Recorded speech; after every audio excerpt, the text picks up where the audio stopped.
রাসূলুল্লাহ সাল্লাল্লাহু আলাইহি ওয়াসাল্লাম ইন্তেকালের আগে শেষ কথা কি বলেছিলেন? ইন্নী ওয়াল্লাহি লা আখশা আলাইকুমুল ফাকরা, অর্থাৎ আমি ভয় করি না যে আমার উম্মত দরিদ্র হয়ে যাবে, না, বরং তিনি বলেছিলেন ওয়ালাকিন্নী আখশা আনতুফতাহা আলাইকুমুদ্দুনিয়া, আমি যে বিষয়টিকে ভয় পাই তা হল তোমাদের সামনে দুনিয়ার দুয়ার খুলে যাবে, তোমরা কল্পনাতীত ধনী হয়ে যাবে এবং এই ধনসম্পদই তোমাদের ধ্বংস করবে, যেভাবে তোমাদের আগের জাতিগুলোকে ধ্বংস করেছে। কারণ তখন তোমরা এই সম্পদের জন্য একে অপরের সাথে প্রতিযোগিতায় লিপ্ত হবে এবং কামড়াকামড়ি করবে। এটাই ছিল তার ভয়। তিনি আমাদের জন্য দারিদ্র্যকে ভয় পাননি, তিনি ভয় পেয়েছেন অতিরিক্ত বিলাসিতা আর সম্পদের প্রাচুর্যকে। রাসূলুল্লাহ সাল্লাল্লাহু আলাইহি ওয়াসাল্লামের কাছে কোনো কিছু চাওয়া হয়েছে আর তিনি না বলেছেন, এমনটা কখনো ঘটেনি। তিনি কখনো কাউকে বিমুখ করতেন না। কেউ এসে যদি বলতো, হে আল্লাহর রাসূল, আপনার কাছে আসা এই গনিমতের 1/5 থেকে আমার একটা তলোয়ার লাগবে, একটা উট লাগবে, তিনি কখনো না বলতেন না। তিনি বলতেন, নিয়ে নাও, আমার কাছে থাকলে তা তোমারই। একদিন এক লোক এসে নবীজির কাছে কিছু চাইলেন। সেদিন নবীজির কাছে দেওয়ার মতো কিছুই ছিল না। তিনি বললেন, মা ইনদি শাই, আজ আমার কাছে কিছুই নেই। কিন্তু তিনি সেখানেই থেমে থাকেননি। তিনি বললেন, ওয়ালাকিন ইবতা আলাইয়া, অর্থাৎ তুমি আমার নামে কিছু বাকিতে কেনাকাটা করো, পরে যখন আমার কাছে কিছু আসবে আমি তা শোধ করে দেব। তখন উমর ইবনুল খাত্তাব রাদিয়াল্লাহু আনহু বললেন, হে আল্লাহর রাসূল, আল্লাহ তো আপনাকে এমন কিছুর আদেশ দেননি যা আপনার সাধ্যের বাইরে। আপনার কাছে থাকলে দেবেন, না থাকলে নেই। তখন একজন আনসারী সাহাবী বললেন, না হে আল্লাহর রাসূল, আনফিক ওয়ালা তাখশা মিন যিল আরশি ইকলালা, আপনি ব্যয় করুন এবং আরশের অধিপতির পক্ষ থেকে রিজিকে কমতি হওয়ার ভয় করবেন না। কথাটি শুনে নবীজি সাল্লাল্লাহু আলাইহি ওয়াসাল্লাম এমনভাবে হাসলেন যে তার মাড়ির দাঁত দেখা যাচ্ছিল, সেই উজ্জ্বল হাসি যা পুরো মদিনাকে আলোকিত করে দিত। তিনি বললেন, বিহাযা উমিরতু, আমাকে তো এই কাজেরই আদেশ দেওয়া হয়েছে। এই ছিল রাসূলুল্লাহ সাল্লাল্লাহু আলাইহি ওয়াসাল্লামের দানশীলতা। কিন্তু এই উদারতা শুরু হতো কোথা থেকে? তিনি কি শুধু বাইরের মানুষের জন্যই উদার ছিলেন? ঘরের মানুষ চাইলে কি বলতেন যে আমার কাছে নেই? না, তার উদারতা শুরু হতো ঘর থেকে। সব ভালো কাজের শুরু ঘর থেকে হওয়া উচিত। আপনি যদি রাসূলুল্লাহ সাল্লাল্লাহু আলাইহি ওয়াসাল্লামের মতো উদার হতে চান, তবে দূরের মানুষের আগে কাছের মানুষের কথা ভাবুন। আল্লাহ কোরআনেও বলেছেন, প্রথম কাদের দিতে হবে? যিল কুরবা, অর্থাৎ নিকটাত্মীয়দের। মাঝে মাঝে আমরা বাইরের মানুষের সাথে খুব হাসি খুশি, আমোদে আর অমায়িক ব্যবহার করি, কিন্তু ঘরে ঢুকলেই যেন এক কালবৈশাখী ঝড় ঢুকে পড়ে। বন্ধুদের সাথে রেস্টুরেন্টে গিয়ে বিল দেওয়ার জন্য আমরা প্রায় মারামারি লেগে যাই, পুলিশ ডাকার উপক্রম হয় যে বিল আমিই দেব। অথচ ঘরে আসার পর স্ত্রী যদি বলে, চলো কোথাও গিয়ে একটু চা খেয়ে আসি, তখন আমাদের উত্তর হয়, বাসায় কেটলি নেই। বাচ্চা যদি বলে, বাবা আজ খুব গরম, আমাকে একটু আইসক্রিম কিনে দাও, আমরা বলি, আইসক্রিম? ফ্রিজে জুস আছে না? সুবহানাল্লাহ, দুনিয়ায় মানুষ না খেয়ে মরছে আর তোমার আইসক্রিম চাই? বাচ্চাটা তখন ভাবে, মানুষ মরছে তো মরছেই, আমার বাবা সবসময় কেন এমন করে? লা হাওলা ওয়ালা কুওয়াতা ইল্লা বিল্লাহ। ঘরে এলেই আমরা কৃপণ হয়ে যাই, আমাদের সব ভালো গুণগুলো হারিয়ে যায়। কিন্তু মনে রাখবেন, ঘরে আপনি যেমন, সেটাই আপনার আসল পরিচয়। বাইরের সব কিছু তো কেবল লোক দেখানো, আসল পরীক্ষা হয় আপনি ঘরের মানুষের সাথে কেমন। নবীজি সাল্লাল্লাহু আলাইহি ওয়াসাল্লামের কাছে যখন কোনো সম্পদ আসত, তিনি ভাবতেন কিভাবে তা পরিবারের জন্য ব্যয় করা যায়। কিন্তু সম্পদের চেয়েও দামি একটা জিনিস নবীজি সাল্লাল্লাহু আলাইহি ওয়াসাল্লাম তার পরিবারকে দিতেন, সেটা কি? তার সময়। এখনকার যুগে বলা হয় টাইম ইজ মানি, আসলে সময় টাকার চেয়েও দামি। টাকা হারালে তা আবার উপার্জন করা যায়, কিন্তু পার হয়ে যাওয়া সময় কি আর ফিরে পাওয়া যায়? আমরা হয়তো টাকার ব্যাপারে কৃপণ নই, কিন্তু সময়ের ব্যাপারে ভীষণ কৃপণ। আমি নিজেও হয়তো এর শিকার। সারাদিন আমার নিজের সন্তানরা যখন বলে, বাবা আমাদের সাথে একটু খেলো না, আমি বলি, এখন আমি ক্লাসের প্রস্তুতি নিচ্ছি, পরে আসো। 10 মিনিট পর আবার বললে আমি বলি, পরে হবে। সেই পরে আর আসে না। অথচ মনোবিজ্ঞানীরা বলেন, একজন গড়পড়তা মানুষ তার সন্তানদের সাথে দিনে মাত্র 20 মিনিট সময় কাটায়, 24 ঘণ্টার মধ্যে মাত্র 20 মিনিট। আমাদের উদারতা শুরু করা উচিত সময় দেওয়ার মাধ্যমে। রাসূলুল্লাহ সাল্লাল্লাহু আলাইহি ওয়াসাল্লাম বাড়িতে কেমন ছিলেন? তিনি ঘরে ঢুকে যদি দেখতেন কেউ মন খারাপ করে আছে তিনি রসিকতা করে তাদের হাসাতেন। তিনি বলতেন, আল্লাহর কাছে সবচেয়ে প্রিয় কাজগুলোর একটি হল সুরুরুন তুদখিলুহু আলা মুসলিমিন, অর্থাৎ কোনো মুসলিমের মুখে হাসি ফোটানো।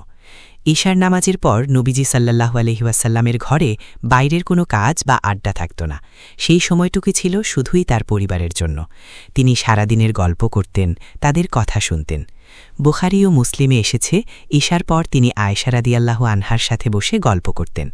আয়েশা রাদিয়াল্লাহু আনহা তাকে জিজ্ঞেস করেছিলেন, আপনার জীবনের সবচেয়ে কঠিন দিন কোনটি ছিল? তিনি তাকে তায়েফের সেই কষ্টের স্মৃতির কথা বলছিলেন। এটাই ছিল নবীজির পারিবারিক জীবন। তিনি পরিবারকে সময় দিতে কৃপণতা করতেন না। তাই তো যেদিন তিনি দুনিয়া থেকে বিদায় নিলেন, তার পরিচিত প্রত্যেকের কাছে নবীজির সাথে কাটানো সুন্দর কোনো না কোনো সময়ের স্মৃতি ছিল। হয়তো তিনি সবাইকে টাকা পয়সা দিয়ে যেতে পারেননি, কিন্তু তিনি সবাইকে তার মহামূল্যবান সময় দিয়েছিলেন। আমরা যখন এই দুনিয়া ছেড়ে কবরে যাব, মানুষ আমাদের দামি গাড়ি বা ব্র্যান্ডের কাপড়ের কথা মনে রাখবে না। তারা মনে রাখবে আমরা তাদের সাথে কেমন ব্যবহার করেছি, আমাদের সান্নিধ্যে তাদের কেমন লাগত। নবীজি সাল্লাল্লাহু আলাইহি ওয়াসাল্লামের কাছে সম্পদ এলে তিনি তা আগামীকালের জন্য জমিয়ে রাখতেন না, তিনি আজই তা ব্যয় করতেন। তার কোনো সেভিংস অ্যাকাউন্ট ছিল না। এটাই ছিল রাসূলুল্লাহ সাল্লাল্লাহু আলাইহি ওয়াসাল্লামের প্রকৃত উদারতা। একজন বেদুইন নবীজির কাছে এলেন। এসেই তিনি নবীজির ঘাড় চেপে ধরলেন। ঘাড় চেপে ধরে তিনি বললেন, আপনার গায়ে আজ এই যে চাদরটা দেখছি, এটা আমার খুব পছন্দ হয়েছে। এখন চিন্তা করে দেখুন, কেউ যদি আপনার ঘাড় চেপে ধরে আপনার পরনের জামাটা চেয়ে বসে, আপনি হয়তো তাকে আস্ত হাত নিয়ে মসজিদ থেকে বের হতে দিতেন না। কিন্তু এই মানুষটি ছিলেন অন্য ধাতুতে গড়া। মনে রাখবেন, তিনি কিন্তু দুর্বল ছিলেন না। সহি বর্ণনায় এসেছে, তার শক্তি ছিল 40 জন পুরুষের সমান। তিনি চাইলে ওই লোকের হাড়গোড় গুঁড়ো করে দিতে পারতেন। কিন্তু আসল মাহাত্ম্য এখানেই, শক্তি থাকা সত্ত্বেও তা ব্যবহার না করা, অগাধ সম্পদ থাকা সত্ত্বেও বিলাসিতা না করা, সময় না থাকা সত্ত্বেও অন্যের জন্য সময় বের করে নেওয়া। ওই লোক তাকে জাপটে ধরে বলল, আমার এই চাদরটা চাই। নবীজি সাথে সাথে চাদরটা গা থেকে খুলে তাকে দিয়ে দিলেন। কারণ তার কাছে কিছু চাওয়া হয়েছে আর তিনি তা দেননি, এমনটা কখনো ঘটেনি। এই কারণে নবীজি যখন মৃত্যুর কাছাকাছি পৌঁছালেন, তিনি একটা বিষয় নিয়ে খুব চিন্তিত ছিলেন। তার ঘরে যেন একটি জিনিসও অবশিষ্ট না থাকে। সব কিছু দান করে দিতে চেয়েছিলেন, যাতে এই পৃথিবী থেকে বিদায় নেওয়ার সময় তার নামের সাথে দুনিয়াবি কোনো কিছুর বাঁধন না থাকে। আবার তিনিই সেই মানুষ যিনি ভারসাম্য শিখিয়েছেন। উসমান ইবনে তালহা রাদিয়াল্লাহু তাআলা তার কাছে এসে জিজ্ঞেস করলেন, হে আল্লাহর রাসূল, আমার একটা জমি আছে, একটা বিনিয়োগ আছে, যা থেকে আমার আয় আসে। আমি কি এটা সাদকা করে দেব, নাকি আমার সন্তানদের জন্য রেখে যাব? নবীজি সাল্লাল্লাহু আলাইহি ওয়াসাল্লাম তাকে পরামর্শ দিলেন।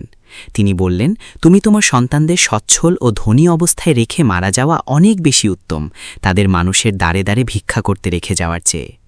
আমরা জানি নবীজির পরিবারের জন্য সম্পদের হিসাবটা একটু ভিন্ন ছিল, কিন্তু সাধারণ মানুষকে তিনি এটাই শিখিয়েছেন, আমার মতো হওয়ার চেষ্টা করো না যে সব কিছু দিয়ে দিয়ে একদম শূন্য হয়ে যাবে, বরং পরিকল্পনা করো, ভবিষ্যতের পরিকল্পনা করো, সন্তানদের কথা ভাবো, সঞ্চয় করো, বিনিয়োগ করো। কিন্তু যখন দেওয়ার প্রশ্ন আসবে তখন মন খুলে দান করো, এমনভাবে দান করো যে জানে তার রিজিকদাতা আল্লাহ, যার ভাণ্ডারে কোনো কমতি নেই, যার আয়ের উৎস অসীম। নবীজির উদারতা ও নম্রতা ছিল ঠিক এই পর্যায়ের। আজকে আমরা যে মানসিক রোগে ভুগছি তা হল জমানোর নেশা বা কৃপণতা। দুনিয়ার 1% কম মানুষের হাতে আজ 90% সম্পদ কুক্ষিগত। তারা এটাকে বলে ট্রিকল ডাউন ইফেক্ট বা উপর থেকে চুইয়ে নিচে পড়া। কিন্তু সেই সম্পদের কতটুকু আমাদের মতো সাধারণ মানুষের কাছে পৌঁছায় তা আল্লাহই জানেন। ফলে আমাদের সমাজে এখন একে অন্যকে খেয়ে ফেলার মতো এক অসুস্থ প্রতিযোগিতা শুরু হয়েছে। আমার চাকরিটা চাই, ও যেন না পায়। আমার আগে ওর পদোন্নতি কেন হলো? টাকা পয়সা নিয়ে আমরা এমনভাবে কামড়াকামড়ি করি যেন এর কোনো শেষ নেই। নবীজি মৃত্যুর আগে শেষ কথাটি কি বলেছিলেন? ইন্নী ওয়াল্লাহি লা আখশা আলাইকুমুল ফাকরা, আল্লাহর কসম আমি তোমাদের নিয়ে দারিদ্র্যের ভয় করি না। না, তিনি এটা নিয়ে চিন্তিত ছিলেন না।